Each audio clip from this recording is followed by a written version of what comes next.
චේතනා මේ ඉන්නේ චේතනා සානකගේ වයිෆ් කතා කරාද? ඔයා මගේ මේ ලාච්චු ඇවිස්සුවද?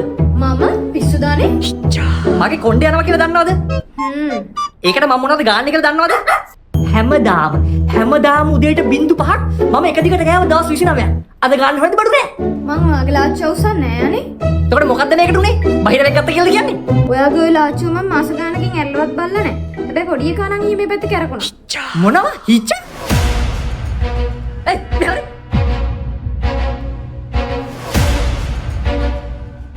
පියතුමනි ඊයේ මගේ ලාච්චු ඇවිස්සුවද?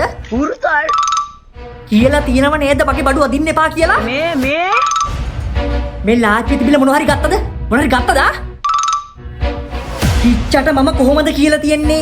ගත්ත බඩුව ගත්ත තැන තියන්න ඕන. දැන් කෝ හිච්ච ගත්ත එක? මගේ කාමරේ. කාමරේ. මොනේ කරවරින් එක? ගත්ත බඩුව ගත්ත තැන තියන්න දන්නේ නැහැ. හරිෂෝ පොඩි එකා හදපු විදිය. අසරණ අපේ හිච්චා තාත්තගේ කාමරෙන් උස්සපු බාණ්ඩෙත් අරගෙන ආපහු එනවා. ඔය මොකද්ද? මේක තමයි මම ඊයේ පියතුමාගේ ලාච්චුවෙන් ගත්තේ.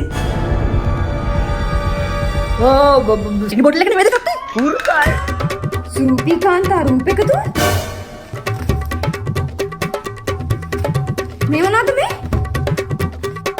ඔය ඕක මගේ නෙවෙයි මම අදමයි දැක්කේ ඔක. මේ අතර වාරේ හිච්ච ලාච්චු වරිනවා. මොකද්ද? අනේ මෙන්න සැටිනි බෝතලේ තෙලියට පෙරලිලා එනවා. මව්තුමියට යකානගෙනවා. අසරණ පියතුමාට කෙලවෙනවා. ගම කාපු හිච්ච කට අරන් බලන් ඉන්නවා.